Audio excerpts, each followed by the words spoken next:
Hello అండి. Welcome back to Mintu and Chintu channel. అందరూ ఎలా ఉన్నారు? బాగుండాలని మనస్ఫూర్తిగా కోరుకుంటున్నాను. అందులో నేను కూడా ఉండాలనుకుంటున్నాను. ఇదైతే సండే వ్లాగ్ అండి. సండే ఏంటి నాన్ వెజ్ వండకుండా ఏందో వండుతున్నారు అనుకుంటున్నారా? అవునండి. ఇక్కడ వచ్చేసి మష్రూమ్ కర్రీ అయితే నేను చేస్తున్నాను. నాన్ వెజ్ అయితే మేము తినకూడదు 41 డేస్ తినము. ఎందుకంటే అన్నవరం వెళ్ళేసి వచ్చాం కదా, అందుకనేసి 41 డేస్ అయితే అస్సలు నాన్ వెజ్ అనేది ముట్టుకోమన్నమాట.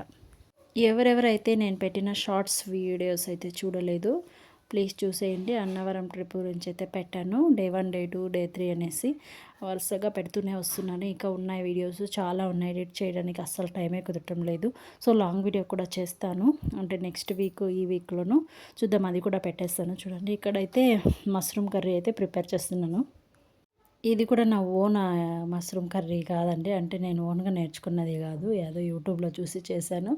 ఓకే, ఒక 80% వరకు బాగానే వచ్చింది. అంత టేస్ట్గా ఏం లేదు, 20% అయితే దొబ్బిందన్నమాట. ఇక మార్నింగ్ అయితే ఆనియన్స్ అంతా నీట్గా, అది ఆనియన్ కట్ చేసేది కటర్ ఉంది కదా, దాంట్లో అయితే కట్ చేసి పెట్టేశాను. అల్లం వెల్లుల్లి పేస్ట్ అయితే ఇంట్లోనే ఉండింది. సో నేను ప్రిపేర్ చేయలేదు, ఒక ఎప్పుడో కొనుక్కొని వచ్చాను, అదేనే వేసేసాను. ఇంకా ఒక పేస్ట్ని అయితే నేను ఇప్పుడు తయారు చేసుకున్నాను. దాంట్లో వచ్చేసి టమాటో, ఒక రెండు పచ్చిమిరపకాయలు, గోడంబి, ఒక 4-5 గోడంబి అయితే వేసేసి చెక్క లవంగం వేసేసి మిక్సీ పట్టేసి పేస్ట్ లాగా అది కొద్దిగా పక్కన పెట్టుకున్నాను ఈ కర్రీ కోసం అనేసి. ఇక ఈ కర్రీకి అయితే చపాతీను బాగుంటుంది, ఇక రైస్ కూడా బాగానే ఉంటుంది. రైస్ పెట్టేశాను నేనైతే అందరికీ అనేసి. సో రైస్ ఎక్కువగా పెట్టేశాను. ఈవినింగ్ వరకు అదే రైస్ ఉండిపోయింది. ఇక ఏం చేద్దాం చెప్పండి, అదే తినాల్సి తప్పలేదు. ఇక పేస్ట్ చూడండి, అదే మిక్సీ పట్టిండేది వేసుకునేస్తున్నాను.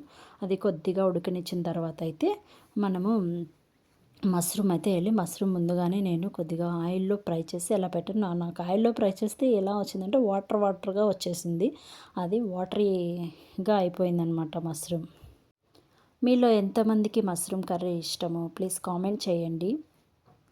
మా మింటూకి అయితే చాలా ఇష్టము, నాకు కూడా. కాకపోతే నాకు హైబ్రిడ్ మష్రూమ్ కంటే మనకి ఊర్లో దొరుకుతాయి కదా, అలాంటి మష్రూమ్ అయితే చాలా ఇష్టము.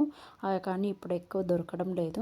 సో ఇదంతా కొద్దిగా ఉడికినాక మనము కొద్దిగా కారం వేసేసి, ఆల్రెడీ కొద్దిగా 2 పచ్చిమిరపకాయలు వేసాం కదా, ఇవి చూసుకొని వెళ్ళి, మా కారం పడైతే ఎక్కువ కారం లేదు. సో నేను ఒక పెద్ద దాంతోనే వేసేసాను. కొద్దిగా కారం వేసేసి, అంటే మాకు సరిపడినంత కారం వేసేసి బాగా నీట్గా కలిపేస్తున్నాను. సో అది అయిపోయిన తర్వాత అయితే గరం మసాలా పౌడర్ కూడా వేసాను కొద్దిగా. బాగా గ్రేవీగా రావాలంటే కొద్దిగా టమాటోస్ ఒక 4-5 వేసేసి మిక్సీ పట్టాలి. అప్పుడే చూపించాను కదా క్వాంటిటీ. అందులో సాల్ట్ కూడా తగినంతగా వేసుకోవాలి. మనకి ఎంత సరిపోతుందో చూసుకొని వేసుకుంటే సరిపోతుంది. కొద్దిమంది స్పూన్తో వేస్తారు, నేనైతే స్పూన్తో వేస్తే నాకు అస్సలు అల్త అనేది దొరకదు. నేను చేతితో వేస్తేనే కొద్దిగా బాగా వేస్తాను అనమాట. స్పూన్తో వేసేస్తే ఎక్కువ తక్కువ వేసేస్తాను. తక్కువ ఉంటే పర్లేదు, ఎక్కువ ఉంటే అస్సలు తినలేము కదా. నేనైతే మొన్న పలావ్ చేశాను, దానికైతే సాల్ట్ వేసేసాను, అంతా ఇంత సాల్ట్ వేయలేదు. అది ఎట్లా వేసానో ఏమో నాకు అస్సలు అర్థం కాలేదు. ఎప్పుడు 2 గ్లాసులు అయితే పెడతా అంటే బియ్యము, కానీ ఆ రోజు అయితే ఓన్లీ 1 గ్లాస్ పెట్టాను, 1 గ్లాసు 1.5 గ్లాసు పెట్టాను. అప్పుడు సాల్ట్ సేమ్ క్వాంటిటీ వేసేసాను, అంతే ఉప్పు అయిపోయింది. ఇక మా అత్త అన్నారు, ఏంది ఇలా చేసావు, నా మీద కోపంతో చేసావా ఈ పలావు అనేసి ఎత్తుకొని పోయి పారేసింది అనమాట. అంటే ఊరికి పోయేటప్పుడు నేను వేసి ఇచ్చినానులేండి పలావు. అది తొందరగా ఫాస్ట్గా చేసేటప్పుడు పొద్దున్నే 7:30కే వెళ్ళారు. ఆ 7:30కే వేసి ఎంత వేసానో నాకే అస్సలు అర్థం కాలేదు. తిన్నాక అనిపించింది, అయ్యో పాపం ఎట్లా తినింటారో ఏమో అనేసి. మింటూకి కూడా బాక్స్ అలానే వేసి పంపించాను. వాళ్ళ నాన్న తిడుతున్నాడంటే, అట్లా ఎట్లా తిడుతున్నా, ఏంది అది అట్లా చేసావు, పలావ్ అనుకుంటున్నావా, సాల్ట్ రైస్ అనుకుంటున్నావా అనేసి. ఆ రోజైతే ఫస్ట్ టైం ఫీల్ అయిపోయాను. ఎందుకంటే పాపం మింటూ ఎలా తింటాడప్ప, వానికి ఇష్టం పలావ్ అంటే. ఎక్కువ సాల్టీ రైస్ మాదిరిగా అయిపోయింది, అసలు కర్డ్ కూడా వేసిలేదు. నేను తిని చూడకుండా పంపించేసాను అని చాలా బాధపడ్డాను. తర్వాత వచ్చినాక అడిగాను, ఎలా ఉందిరా పలావ్, తిన్నావా అంటే, నేను సాల్ట్ వేసి ఎక్కువైంది అనగలేదు, కొద్దిగా తిన్నాను, కొద్దిగా వదిలేసాను, చాలా ఉప్పుగా ఉందమ్మా అన్నాడు. అప్ప స్వామి, ఏం చేసే, వాళ్ళ నాన్న చూడు అట్లా ఇట్లా తిట్టలేదు. అందుకే అప్పటి నుంచి ఎప్పుడైనా కానీ మీరు కూడా అంతే, ఫస్ట్ పిల్లలకు బాక్స్కి వేసే ముందు మనము టేస్ట్ చేసి వేయడం చాలా మంచిది.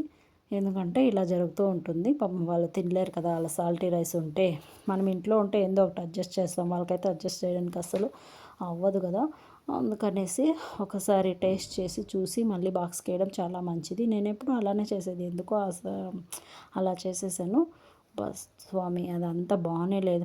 పలావ్ అంటే భయపడతారు ఇప్పుడు. అందుకు అప్పటి నుంచి నేను 20 డేస్ పలావే చేయలేదు.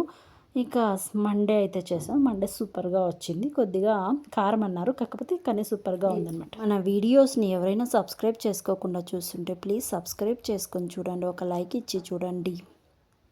నా డైలీ ఇయర్ రింగ్స్ క్లీన్ చేద్దామని తీసేసాను. అప్పుడు ఎందుకో వీడియో తీద్దామనేసి పెట్టుకున్నాను అనమాట. మీరే చూడండి, వీడియో తీస్తుంటే మా చింటూ గాడు వచ్చేసి ఎలా డిస్టర్బ్ చేశాడు. ఇవి వచ్చేసి చాలా తక్కువ కాస్ట్ అయితే పడ్డాయి, 11,000 అయితే పడ్డాయి. చాలా బాగున్నాయి. 916 హాల్ మార్కు. డైలీ పెట్టుకునే ఉంటాను. ఇవైతే నాకు చాలా బాగా నచ్చాయి. ఇప్పుడున్న గోల్డ్ రేట్లో ఎంత పడుతుందో అనేసి కామెంట్ చేయండి.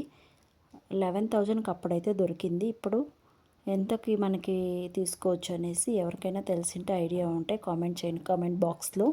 ఇక్కడ కింద ఉంది కదా ఒక ఆలడ్, అది చిన్నది, అదొకటైతే కట్ అయిపోయింది. ఎలా కట్ అయిపోయిందో తెలీదు. ఇక 916 హాల్ మార్క్ ఉంటాయి కదా, డైలీ పెట్టుకుంటా ఉంటే ఒక సైడ్ బ్యాక్ సైడ్ ఉంది కదా, అదైతే గొట్టమంటాం కదా, అది కొద్దిగా క్రాస్ అయిపోయింది, సైడ్కి వచ్చేసింది. ఎందుకో ఏమో మళ్ళీ నా పెద్ద కమ్మల్లోదే అలానే వచ్చింది, ఇది కూడా సేమ్ అలానే వచ్చింది. మామూలు 916 కాకుండా ఉంటాయి కదా, అంటే 80 టచ్ అలా ఉండేటివి, అవైతే ఏమి ఉండలేదు. అంటే కేడిఎం అయితే ఏమీ కాకుండా బాగున్నాయి. ఇది కేడిఎం చూడండి, 916 కాదు, ఇవి బాగున్నాయి అనమాట. ఈ బ్లాక్తో ఇవి ట్రెండింగ్లో ఉంది. ఇది జనవరిలో తీసుకున్నాము. ఈ కాస్ట్ ఎంత ఉండొచ్చు అనేసి మీకు ఏమైనా ఐడియా ఉంటే కామెంట్ బాక్స్లో కామెంట్ చేయండి. ఇంతకీ నా కమ్మలు ఎలా ఉన్నాయో చెప్పండి. Thank you, bye.